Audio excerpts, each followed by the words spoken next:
harga mati. Harga mati. Pancasila harga mati. Harga mati. Merah putih harga mati. Harga mati. Allahu Akbar.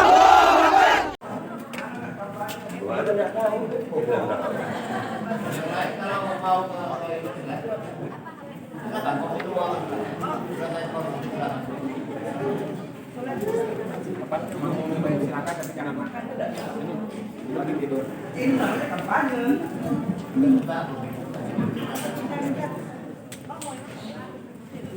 Ini ada. Kita sholat dulu. Nanti habis bicara. Ya. Apa sih? Enggak apa-apa. Sampai aja enggak apa-apa. Alhamdulillah pemirsa juga semuanya sedang dikarenakan ada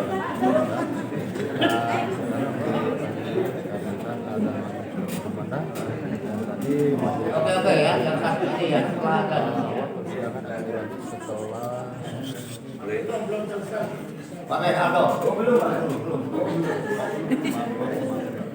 Tutup dulu itu apanya. Nanti karena ya. Oke,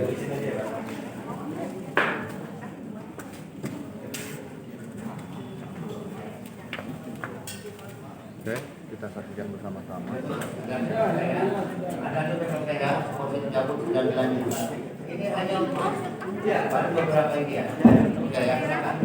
Baik, jadi begitu yang mulia. Saya hanya ingin memperjelas pertanyaan daripada hakim yang mulia, hakim anggota sebelah, masalah tadi. Apakah mungkin karena kampanye atau apa? Saya jelaskan yang mulia. Ya. Jadi iya, saya dukung, benar itu. Saya dukung. Tapi ada tapinya kan yang mulia. Ada kan orang yang fanatik. Orang fanatik itu pintar bicara, tapi tutup mata, tutup telinga yang mulia. Kalau saya bukan orang seperti itu yang mulia.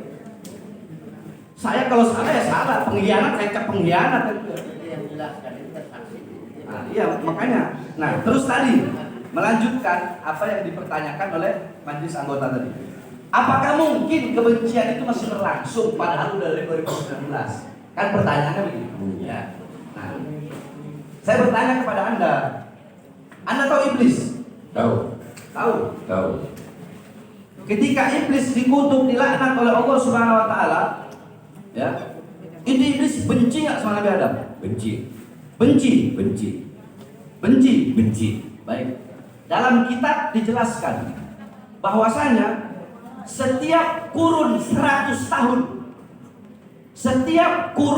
setiap masa 100 tahun itu iblis Allah keluarkan dari neraka. Nabi Adam Allah keluarkan dari sorga. Allah pertemukan di satu tempat. Ketika itu Allah berkata kepada iblis, wahai iblis, sujud kepada Adam, maka akan aku ampuni dosamu.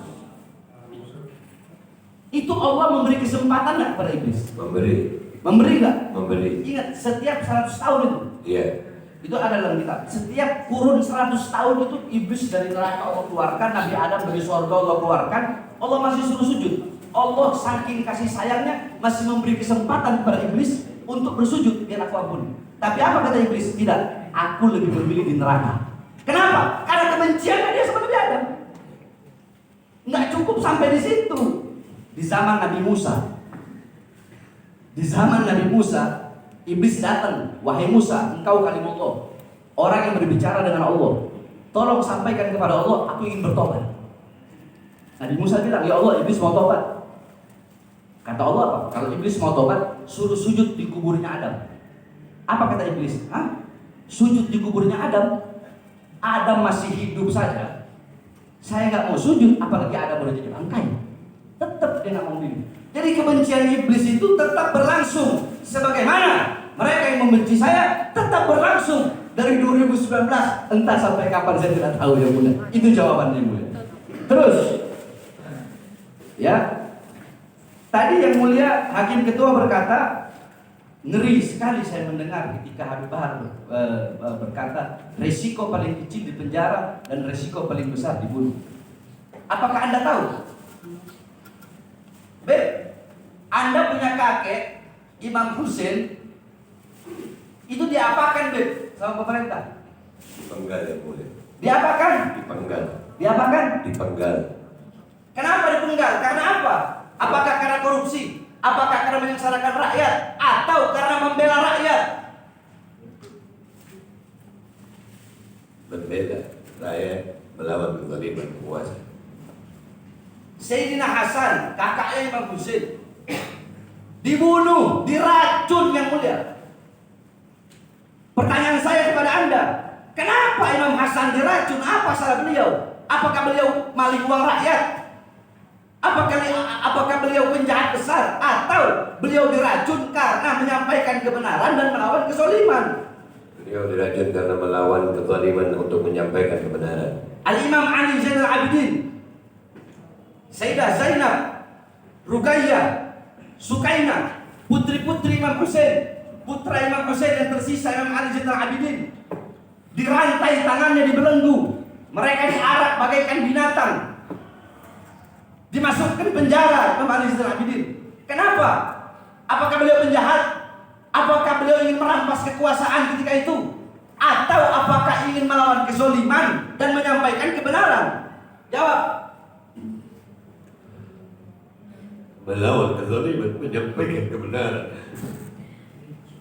Al-Imam Musa Al-Kazim, Al-Imam Ali Ar-Ridha, beliau-beliau dipenjara sampai mati dalam penjara. Sampai ada yang diasingkan dari penjara lain ke penjara lainnya. Ada yang dibunuh, diracun, yang dimana racun itu bukan langsung mati, tapi menggerogoti tubuhnya pelan-pelan.